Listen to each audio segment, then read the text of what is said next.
Dr. Nerdy here, and you guys are watching my brand new video. If you're new to this channel, don't forget to subscribe to this channel and be a part of this growing channel. And don't forget to follow me on Instagram with the name Dr. Nerdy. The link is mentioned in the description below. And don't forget to follow the Facebook page for more updates on the video coming. So today we are going to make a guideline video about GIT, and I'm literally not in a mood to make this GIT module guideline. Why? The reason is this module is literally pathetic. मैं जितनी भी guidelines बना लूँ, I'm going to tell you definitely that this is going to be hard. मैं जितनी भी इसमें the more details I'll give you, it's like, you know, the never ending process. You guys will see that you will always have a regret. इतना बहुत मुश्किल है. Like the more you study it, the more you see that exam में अजीब questions आ रहे हैं, and it was difficult. According to my time, it was literally difficult, and let's see what happens in your time. Don't forget to share your experience in the comment section once you're done with this module, so that the other people who are actually coming in the next year, when they see this video, they're gonna also get the experience of your year's GIT module. Okay? So this will be just a 2 minutes effort for you, but let's just do it. Okay, so GIT module के लिए the basic thing is that we are going to happen. GIT module की synonym is the worst module ever I have. The reason is that it is easy, but the paper is मुश्किल. So to crack that exam, you just have to do two most important things. First, revise.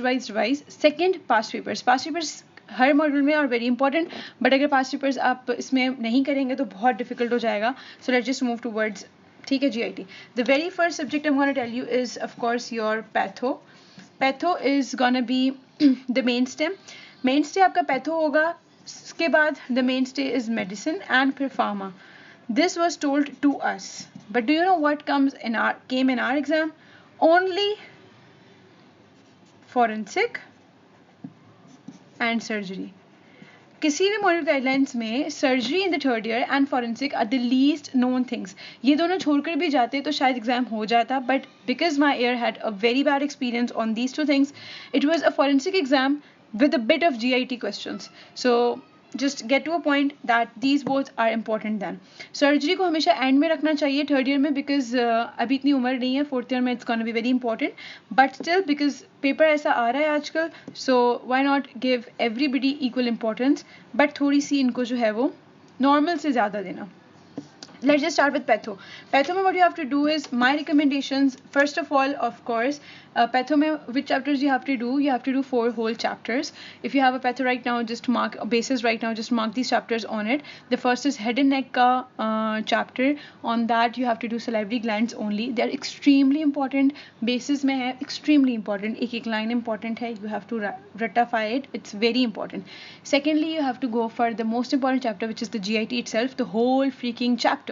Third is the most important chapter, which is my liver and gallbladder.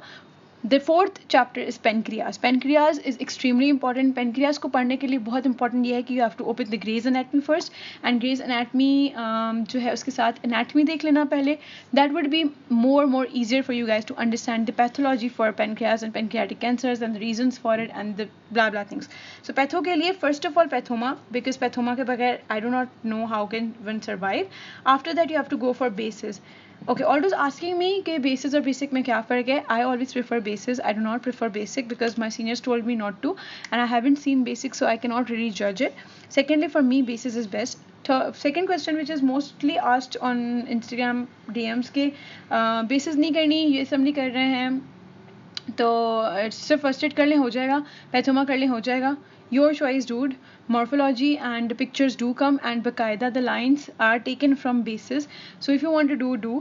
एक और tip है कि basis अपनी priority रखो, ये अपनी priority रखो. And में रिवीजन फर्स्ट एड से बहुत इंपॉर्टेंट है for this module extremely, because concept है. एंड में फॉर इंस्टेंस आपके पास टाइम नहीं बचता, बिल्कुल टाइम नहीं बचता फॉर एग्जांपल, और बेसिस से कवर नहीं हो रहा, तो I have this book in my hand. The reason this book and the medicine की Irfan Masood which I am gonna suggest you are same, but reason I love this book is that it have morphology section into it. तो morphology section जो है मैं यहाँ से easily पढ़ सकती हूँ. वाइवा में मुझे बहुत ईजी हो जाता है, मुझे बेसिस खोलने की फिर वाइवा में नीड नहीं पड़ती, बिकॉज इरफान मसूद की मेडिसिन में मॉर्फोलॉजी का सेक्शन नहीं है. That's it. पैथो के लिए वी आर डन. एंड फिर से बता दूं कि GIT के जो ईसोफेगल का चैप्टर है बहुत इंपॉर्टेंट है. ईसोफेगस, बैरेट्स ईसोफेगस, डिस्फेजिया का डिफरेंस, प्रेजेंटिंग कंप्लेन पर बहुत ध्यान देना है. You have to focus on clinical side, extremely important है. मेडिसिन में there are two options, one is Irfan Masood and the other option is your Davidson. I always prefer Irfan Masood. मैंने Davidson नहीं किया, I have put it for my 5th year, but वो भी नहीं हो रहा मुझसे. तो Irfan Masood, I am just gonna tell you my GPA. अच्छा, GIT की वजह से सबकी GPA गिर गई थी, बट GPA अच्छी आई थी. Irfan Masood I stick to it. Davidson के टेबल्स देख लेना, they are extremely nice if you have time, because I did not get time, तो मैं किसी और पे ये चीज़ बोल भी नहीं सकती, right. Irfan Masood was good. The reason you have to focus on Irfan Masood में मोस्ट इंपॉर्टेंट चीज़ है ट्रीटमेंट सेक्शन. H. pylori की एक लाइन ट्रीटमेंट देख लेना. डेविडसन से अगर H. pylori की ट्रीटमेंट देख लो तो that will be awesome for you guys. H. pylori is asked mostly peptic ulcer diseases में. तो ट्रीटमेंट के लिए आई वुड सजेस्ट डेविडसन को एक नज़र देख लो, it will do wonders for you.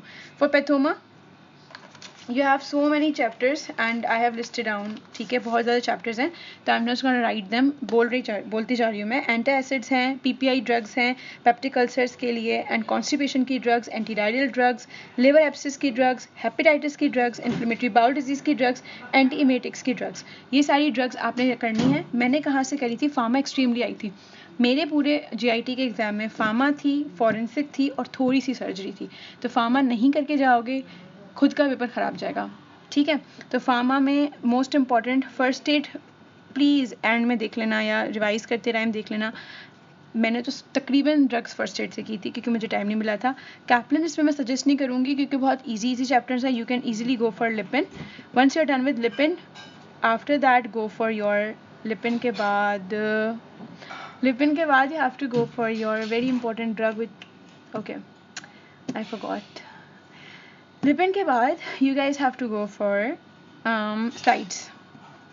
Slides are very important. रटी रटाइल स्लाइड्स आती हैं.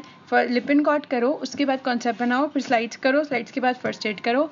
इजी पीजी चीज़ी फार्मा हो जाएगा. बहुत सारे चैप्टर्स हैं, you have to start focusing from right now. Forensic मारो रट्टा जिए रट्टा जो भी करना है करो. I have this book. Forensic के लिए स्लाइड्स प्लीज़ करके जाना. लेक्चर्स सर के बहुत अच्छे होते हैं, अटेंड करना. And I have this book, मैंने इससे पढ़ा था. There are lot of questions about it. It's a mystery कि ये कौन सी बुक से करना है, कब करना है.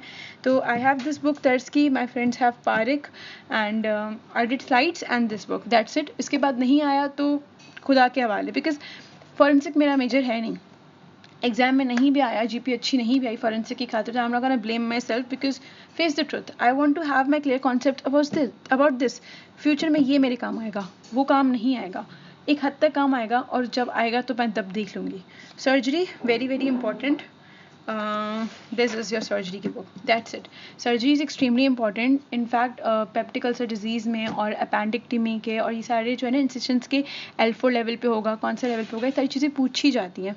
For surgery there are so many topics और ये भी मैंने लिख के रखे हैं आप लोग के लिए. Very first topic is hernia, ठीक है.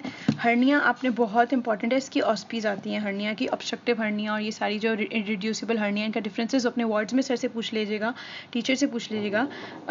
After that you have peritonitis. Peritonitis भी एक बहुत इंपॉर्टेंट टॉपिक है. फिर chapter number 29 from Irfan Masood, gastric carcinoma is very important and peptic ulcer disease. Obstructive jaundice is extremely important. इसकी पूरी बहुत इंपॉर्टेंट है, क्लासिफिकेशंस याद रखना.